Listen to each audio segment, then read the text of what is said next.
में हम लोग लैंड जितने भी पॉलिटिकल ऑर्गेनाइजेशंस हैं जो कांग्रेस के फॉर्मेशन के पहले एस्टेब्लिश हुए थे उनके बारे में ब्रीफ देखेंगे। और जो भी मैंने ये नोट डाउन किया है, ये घटना चक्र मतलब जितनी भी PYQs हैं, जो क्वेश्चन पूछे गए हैं, वही ऑर्गेनाइजेशंस हैं इसमें। तो काफ़ी इंपॉर्टेंट है। इसमें बहुत सारे मैंने ऐड भी किया है ये, जैसे कि जो इम्पोर्टेंट पॉइंट है जहाँ से क्वेश्चंस पूछे गए हैं, तो इन सब पॉइंट्स को भी हम देखेंगे और तो सिंपल लैंग्वेज में हम देखेंगे इसको और सबको याद करने की कोशिश करेंगे। यहाँ से क्वेश्चंस आते हैं। तो पहला है लैंड होल्डर सोसाइटी। ये पूछा गया था कि सबसे पहला जो सोसाइटी कौन सा इस्टेब्लिश हुआ था। तो ये पहला जो सोसाइटी है लैंड होल्डर सोसाइटी इस्टेब्लिश किया गया था 1838 में कलकत्ता में हुआ था, और ये देवेंद्र नाथ टैगोर ने इसे इस्टेब्लिश किया था, DNT। ठीक है। और ये एक्चुअली में लैंड होल्डर्स लोगों का, जो जमींदार थे, उनका एक एसोसिएशन था। तो बेसिकली इसमें मिडिल क्लास कुछ नहीं थे। इनके जो हित जो कंसर्न थे लैंड होल्डर्स के, उनके लिए इस्टेब्लिश किया गया था। उसके बाद आता है पूना सार्वजनिक सभा। ये इंपॉर्टेंट सभा है। ये 1870 इस्टेब्लिश हुआ। ये पूछा गया क्वेश्चन कब इस्टेब्लिश हुआ है, BPSC में भी पूछा गया। ये फाउंडेड किसके द्वारा किया गया? MG रनाडे। काफ़ी प्रोमिनेंट नाम है ये MG रनाडे और GB जोशी, इन दोनों ने मिलकर इसे फाउंड किया था। और क्वेश्चन ये पूछा गया था कि हु डिमांडेड, इन्होंने रिप्रेजेंटेशन डिमांड की थी कहाँ? ब्रिटिश पार्लियामेंट में। It demanded direct representation of the Indian in the British parliament. तो किसने किया था? पूना सार्वजनिक सभा ने किया था। फिर उसके बाद आए इंडियन एसोसिएशन। काफ़ी इंपॉर्टेंट है, काफ़ी क्वेश्चंस इससे आए हैं इंडियन एसोसिएशन से। तो पहला कब इस्टेब्लिश हुआ था? तो जब इस्टेब्लिशमेंट की बात है तो 1876 में ये इस्टेब्लिश हुआ था, 26 जुलाई 1876 में। किसने किया था? तो सुरेंद्र नाथ बनर्जी और इनके साथ मिलके किया था आनंद मोहन बोस ने मिलके इसे इस्टेब्लिश किया था। और कहा जाता है कि जो सुरेंद्र नाथ बनर्जी थे, ये सिलेक्ट हुए थे ICS एग्जाम में, इंडियन सिविल सर्विसेज एग्जाम में 1869 में। लेकिन इनको पहले तो बहुत सारे इनको सेलेक्ट ही नहीं किया गया। फिर इन्होंने केस किया, केस करने के बाद जीते भी। उसके बाद से जब सिविल सर्विसेज में आ गए तो बहुत से जुडिशियल एरर के कारण इन्हें 1874 में इनको डिसमिस कर दिया गया। तो इन्होंने काफ़ी अच्छा रोल प्ले किया। इन्होंने अपना इंडियन एसोसिएशन बनाया 1876 में। तो कब डिसमिस हुए ये क्वेश्चन पूछा गया है BPSC में। तो 1874 में इनको डिसमिस किया गया है। फिर इन्होंने 1876 में इंडियन एसोसिएशन बनाया। इसका हेडक्वार्टर है कलकत्ता। फिर अगर बात करें इंडियन नेशनल कॉन्फ्रेंस, ये भी सुरेंद्र नाथ बनर्जी ने ही बनाया था। बाद में ये मर्ज हो जाता है INC में 1886 में, इंडियन नेशनल कॉन्फ्रेंस। फिर बात करें इंडियन लीग शिशिर कुमार घोष ने इस्टेब्लिश किया था 1875 में। 1875 में इंडियन लीग। फिर मद्रास महाजन सभा, काफ़ी इंपॉर्टेंट है, 1884 के मई में इस्टेब्लिश हुआ था ये। किसने फाउंड किया था? तो सुब्रमण्यम अय्यर, आनंद चार्लू और राघवाचारी। ये 3 नाम याद रखना है क्योंकि इससे क्वेश्चन पूछा गया था कि कौन कौन से मेंबर हैं, और 3 नाम था। एक श्यामा प्रसाद मुखर्जी का भी नाम उसमें दिया हुआ था। तो एक्चुअली में 3 लोग हैं, Subramaniam and the Charlu and Raghavachari.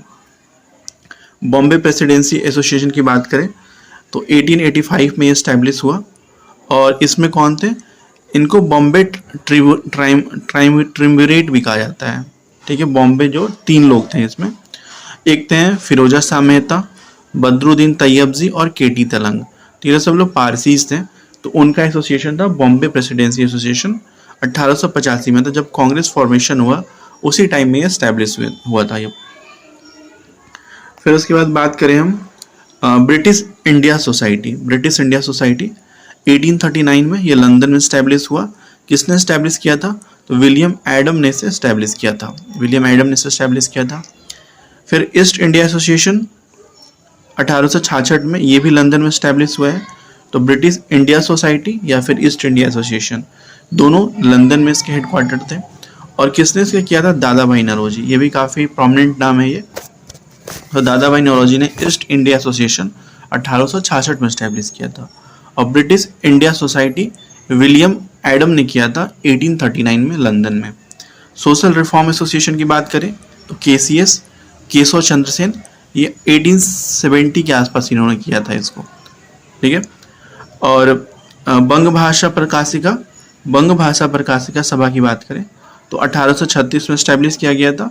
इसमें कौन थे? तो एसोसिएट जो थे राजा राम मोहन राय के, उन्होंने इस्टेब्लिश किया गया था बंग भाषा प्रकाशिका सभा 1836 में। फिर देखिए इसमें इंडियन सोसाइटी आनंद मोहन बोस, बस याद रखना है क्योंकि इसमें मिलान करने वाले क्वेश्चंस आते हैं। फिर आनंद मोहन बोस नाम याद रखना है। ब्रिटिश इंडियन एसोसिएशन, ये काफ़ी इम्पोर्टेंट ऑर्गेनाइजेशन है, 1851 में स्टैब्लिश हुआ और इसके जो पहले प्रेसिडेंट बने थे वो थे राधाकांत देव थे। और इसमें अगर आप देखो एक चीज़ और ऐड कर सकते हैं, जो ब्रिटिश इंडिया एसोसिएशन है ये दो पार्टी से मिलके बना था। अगर आप यहाँ पे देखो, एक था जो लैंड होल्डर सोसाइटी है, लैंड होल्डर सोसाइटी आपका 1838 में स्टैब्लिश हुआ है, ठीक है। और दूसरा जो एसोसिएशन है जो हमने ब्रिटिश इंडिया सोसाइटी पढ़ा अभी 1839 में, ये दोनों ने मिल के इनका मर्जर हुआ था। Then after British Indian association establish हुआ और इसके पहले प्रेसिडेंट कौन थे? राधाकांत देव थे। और जनरल सेक्रेटरी की बात करें तो डीएनटी थे। डीएनटी का मतलब देवेंद्र नाथ टैगोर। फिर United India patriotic association 1888 sir Syed Ahmad Khan ने इस्टेब्लिश किया था।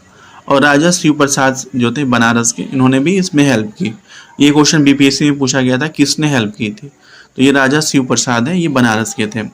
और ये जो पेट्रियोटिक एसोसिएशन है एक्चुअली में ये लोग मतलब जो सैयद अहमद थे, ब्रिटिशर्स के बीच में जो ब्रिटिश एम्पायर है और मुस्लिम सोसाइटी, इसके बीच में कोऑर्डिनेशन बढ़ाना चाहते थे।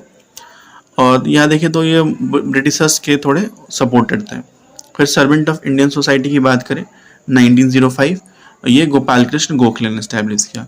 फिर ब्रिटिश कमेटी ऑफ इंडिया, ये भी लंदन में स्टैब्लिश हुआ 1889 में, 1889 में। इसमें यही था कि टू सपोर्ट करना था गेन किसका? इंडियन नेशनल कांग्रेस का।